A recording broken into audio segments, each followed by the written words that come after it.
Good morning, children.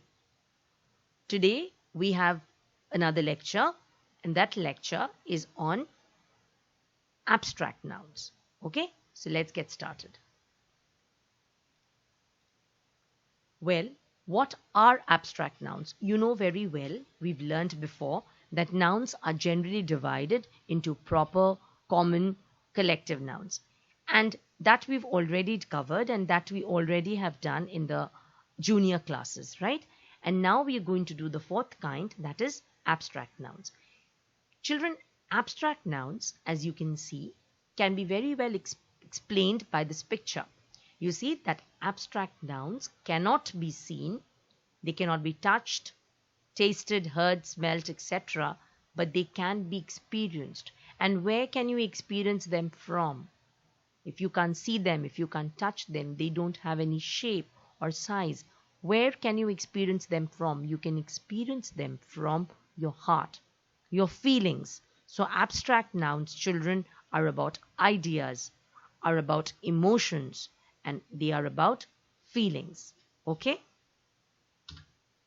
Well, talking about emotions, here we have a picture that clearly explains to you the different emotions.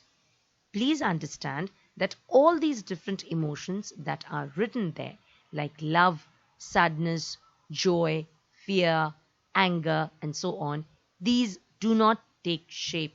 Like, for example, city, child, mother, flower, tree, you can see them, they have a shape and a size.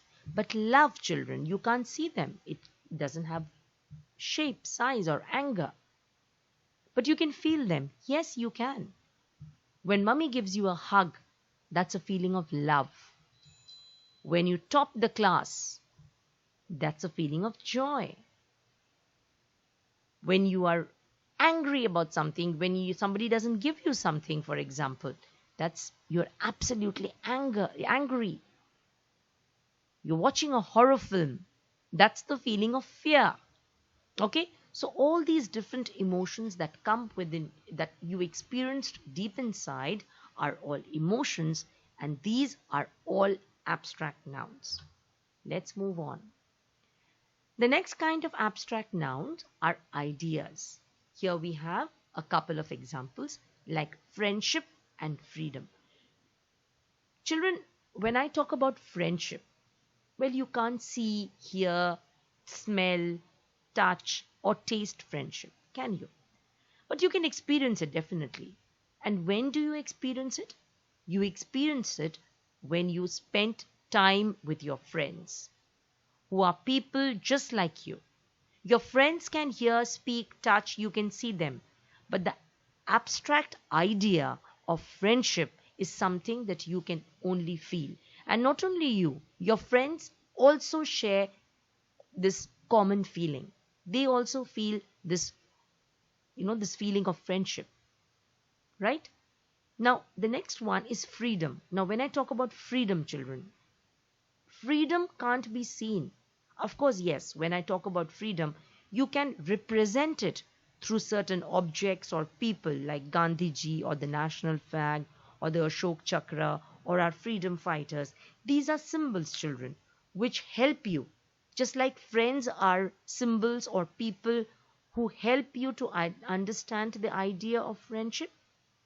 Similarly, the flag or freedom fighter or the chakra, Ashok Chakra, all these help you to understand this abstract concept. But freedom is something that comes from within you.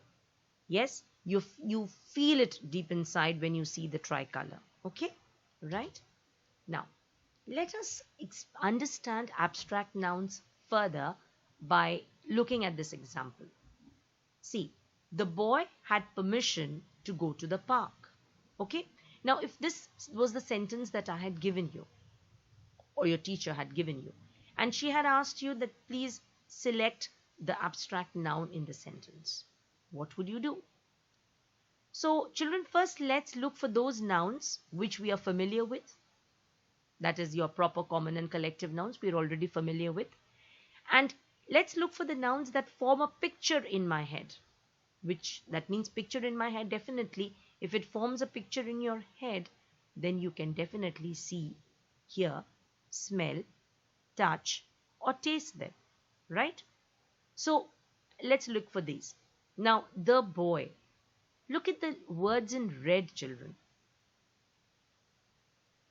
The picture of a boy. Now, do you get a picture of a boy and a park in your mind? Definitely. When I talk about boy, immediately you would have drawn a mental picture of the boy. Or when I talk about a park, immediately you can visualize a park in your head. It's a place where you'll have flowers, where you'll have springs, where you will have swings, etc. And why can you form a picture? Because you have seen them. They form an idea in your head. But is there any word in this sentence which talks about an emotion or, for example, an idea or a feeling? Well, it's permission. The word permission is an idea or a concept. It's an idea or a concept. Yes, it comes from the verb permit. It comes from the word permit. Permit is the verb. Permission is the abstract noun. Hence, permission, which is shaded in blue, children, is your abstract noun. Okay? Because when I say permission, you know what I mean. You can understand deep inside. What is permission? But you can't explain it because it doesn't have a shape, size, etc. Now, this slide, children, is pretty important. Please understand that abstract nouns, children, are formed from common nouns. They are formed from adjectives also, and they are formed from verbs also. Like, for example, brother, child, friend, king, leader, man, member, etc. All this mainly, if you have a common noun, not a proper noun or collective, only common nouns. You see, brother, brotherhood, or friend, friendship. So most of the abstract nouns are formed by adding ship or hood, okay, from common nouns. If you look at the next table, here you will see the adjectives. Angry becomes anger. Beautiful becomes beauty. Brave, bravery. Long becomes length. Strong is strength. True, truth. Thirsty is thirst. Wise is wisdom. So these are adjectives. Okay.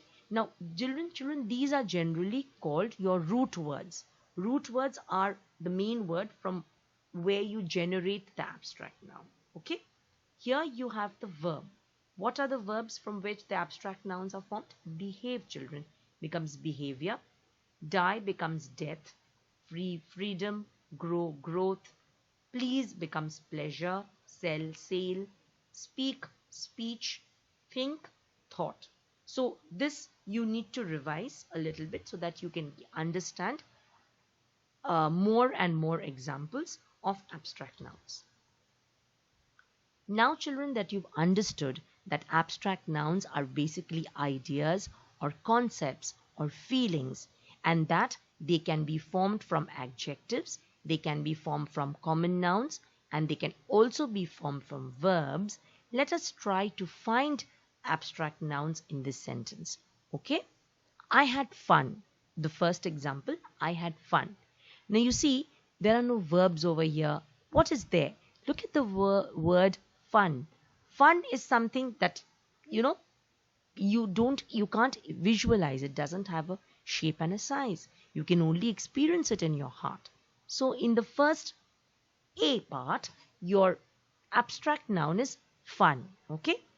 Let's look at this example number B. I have a lot of wisdom. Now see, children, in this example, here we are talking about an abstract concept, that is wisdom. It's there in your head. You can understand what I'm talking about. Wisdom is intelligence, definitely. You can't measure it. It has no shape and size. So wisdom is my abstract noun. Next one, our friendship goes back many years. We have already discussed that friendship is a concept or an idea. Yes, you can't measure it, you can't quantify it, you can only feel it in your heart. So friendship is my abstract noun. The next example, I need to show bravery. Children, very clearly you must have understood by now that bravery is an idea or concept. Okay? It is something that you can feel inside, so bravery will be my abstract noun. The next example, I think I lack courage. Courage, children, is my abstract noun. Why is courage an abstract noun? Because it is something that you can't see. Courage cannot be quantified. Strength cannot be quantified. You cannot be seen. It can be felt. Hence, in this sentence, courage is my abstract noun. All right? So, I'm sure that you've understood abstract nouns a little better. Okay? With added practice, you're going to master it for sure. Okay then. Thank you very much. Bye-bye.